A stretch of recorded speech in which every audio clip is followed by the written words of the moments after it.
बाद हमें क्या करना है। तो मेरे ख्याल से अब तो टाइम चेंज हो गया है। आपके ज़िले में खुद मैं आपकी महिला कलेक्टर हूँ, तो ये तो आपको सोचना ही नहीं कि हमें कुछ शादी करनी है स्कूल के तुरंत बाद निकलकर, या कुछ फैमिली उसमें जाना है, बिल्कुल भी नहीं।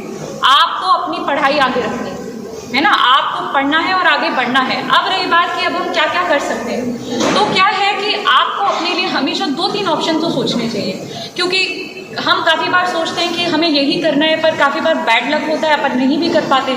तो मेरा एक प्रैक्टिकल एडवाइस है कि आप 2-3 ऑप्शंस चुनिए। आप जिस भी स्ट्रीम से, मान लीजिए हम आर्ट्स से हैं, जैसे मैं आर्ट्स की स्टूडेंट हूँ, तो मैंने क्लैट एग्ज़ाम भी दी थी, मैंने दिल्ली यूनिवर्सिटी का भी फॉर्म भरा था, क्योंकि मैंने सोचा था कि चलिए मेरे पास 2 फील्ड तो होने चाहिए, कि या तो मैं हायर स्टडीज़ करके लेक्चरार बन सकती हूँ किसी कॉलेज में अगर मैं आर्ट्स की ग्रेजुएट हूँ, या अगर मैं क्लैट दूँ तो मैं लॉ की फील्ड में जा सकती हूँ, मैं एक लॉयर बन सकती हूँ, या जुडिशियल सर्विसेज में जा सकती हूँ। और तीसरा था कि मैं अपना ग्रेजुएशन पूरा करके यूपीएससी की परीक्षा की भी तैयारी करके एक आईएएस ऑफिसर बन सकती हूँ।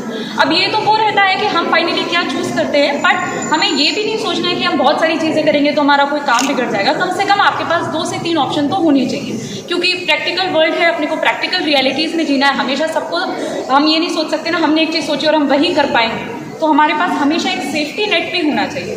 तो आप कोई भी, ये तो मैंने आर्ट्स स्टूडेंट के पर्सपेक्टिव से जो मैंने किया था वो मैंने बताया, पर आप भी सिमिलरली सोच लीजिए कि आपके लिए वो 2-3 ऑप्शन क्या हो सकते हैं, और फिर अपने को कोई भी चीज़ करेंगे। जैसे आज एक बच्चे ने वहाँ से पूछा था कि कितनी जल्दी हम यूपीएससी करके कितनी जल्दी सिलेक्ट हो सकते हैं, तो इसका कोई चीट फॉर्मूला तो है नहीं।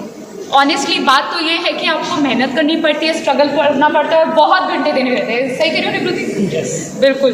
तो अपने को तो ये दिमाग में रखना है कि बिल्कुल जैसे आपने वहाँ पे उस बच्चे को बताया था ना कि कुछ अपने को पाना है तो उसके लिए स्ट्रगल करना पड़ता है, संघर्ष करना पड़ता है, उसके लिए खून पसीना पड़ता है, तो करना ही पड़ेगा। और आप अगर अपना विल पावर इतना अच्छा रखोगे और मेहनत करने का प्रण लोगे और आप करोगे कि आप ग्रेजुएशन में अच्छे से पढ़ाई करोगे, उसके बाद मान लीजिए कंपटीशन की परीक्षाएं दे रहे हैं, उसके लिए 1-2 साल दोगे, तो क्यों नहीं होगा आपके बच्चे का सिलेक्शन।